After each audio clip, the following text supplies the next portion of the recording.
the Chrysler pace car leads the field in the parade lap. The 500 is the largest single sports event in the world and the greatest glory that a man and a car can achieve. It is 250,000 people who have come to share their failures and victories. And it is lessons learned. The tire can do this, the piston that, the gasoline thus. Lessons that will find their way to the drawing board. The pace car pulls into the pits.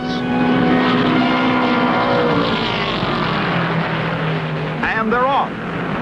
Parnelli Jones jumps into the lead on the first turn.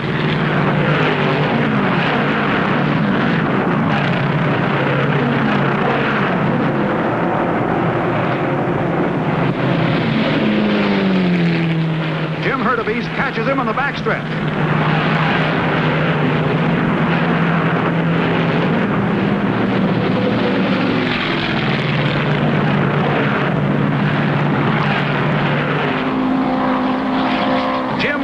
By Parnelli, and the no-bite takes lap one.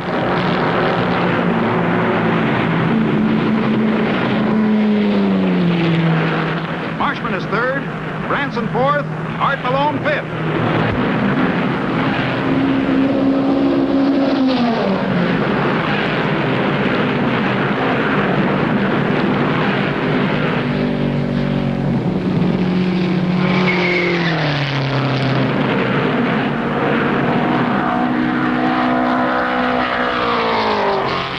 Just squeezes past Hurtubise to take the lead again in lap two. It's Bobby Unser in no-by number 6.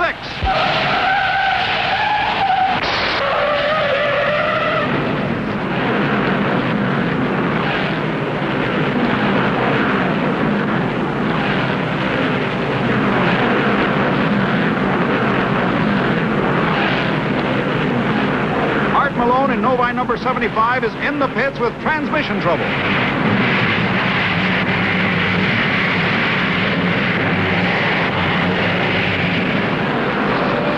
Parnelli begins to move away from the field. McCluskey passes Hurtubise to take second. As Parnelli says, I always contend that the races you win are usually the easiest ones you ever drive. The guy that's usually running back in the pack trying to catch the leaders, he's the guy that's really working hard.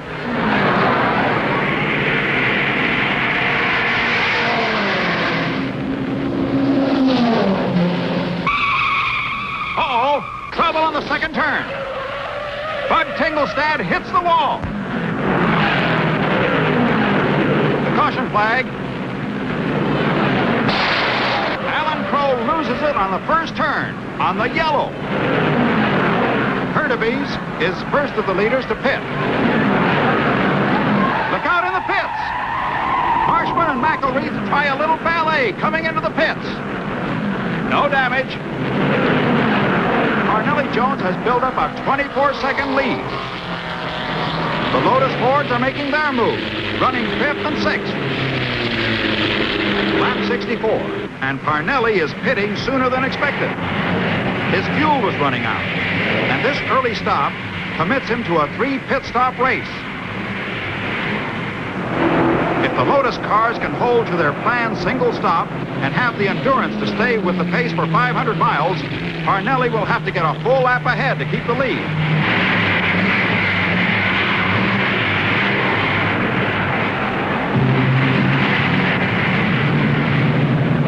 His stop took only 22 seconds, but the slowdown in and out puts him 20 seconds behind Clark.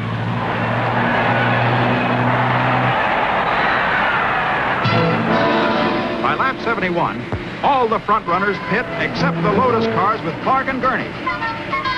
Our driver is in the race car for about 3.5 hours. The only rest he gets is in this pit stop, about 20 seconds each. During that time, he has to keep the engine going, hold his foot on the brakes, get a small glass of water, and change goggles. Clark in Lotus Ford number 92 and Gurney in number 93 are running 1-2, almost a full lap ahead of competition, except for Parnelli, who's in third. Gurney pits on the 93rd lap, 232 miles.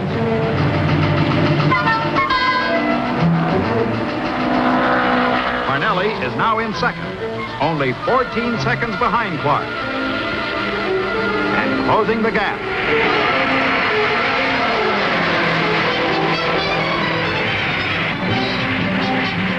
At 240 miles, Jim Clark in number 92, Lotus Ford, makes his first and perhaps only pit stop. 240 miles on the same tires and the same tank of gas. But with more than half the race to go, will he have to pit again? It'll be close.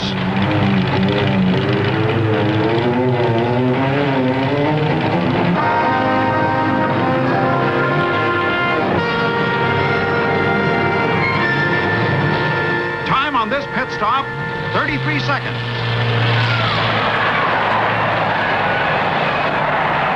Parnelli grabs the lead and stretches it to 3/4 of a lap. McElreath comes into the pits the hard way. He gets straightened away.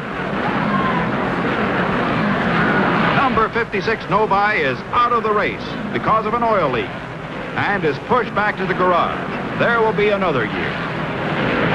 At 407 miles, Parnelli Jones comes in for his third and last time.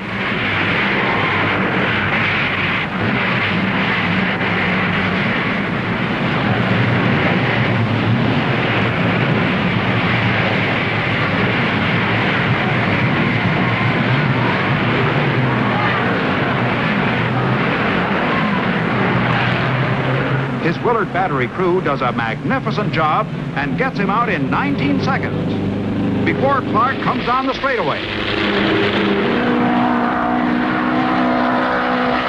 Parnelli is in first place, but not by much. There's only 6 seconds between them.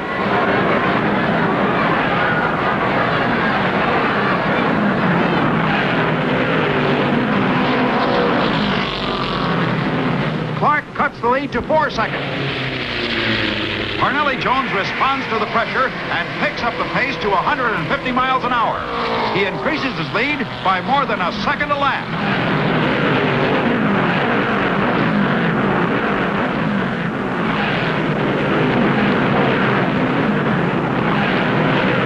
Clark is staying with him, but conserving tires and gas. It looks like the Lotus Ford will finish this race with one pit stop. Eddie Sachs spins in the infield.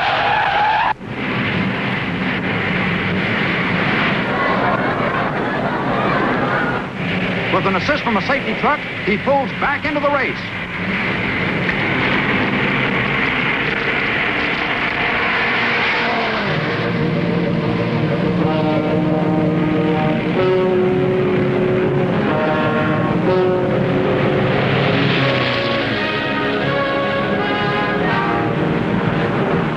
Laps to go.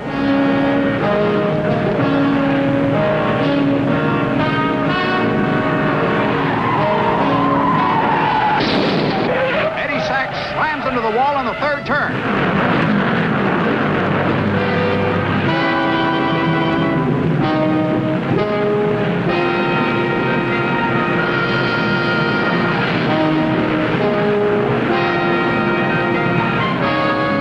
The white flag for Parnelli. One more lap.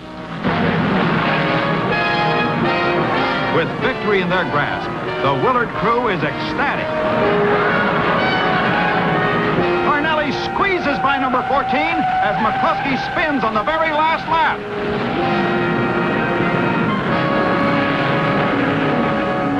The caution flag changes to the checker for Parnelli Jones.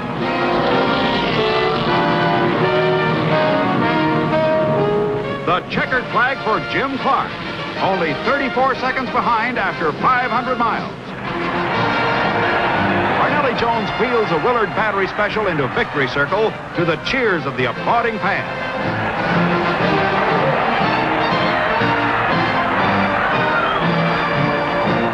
Parnelli Jones, spent, spined, exhausted and kissed.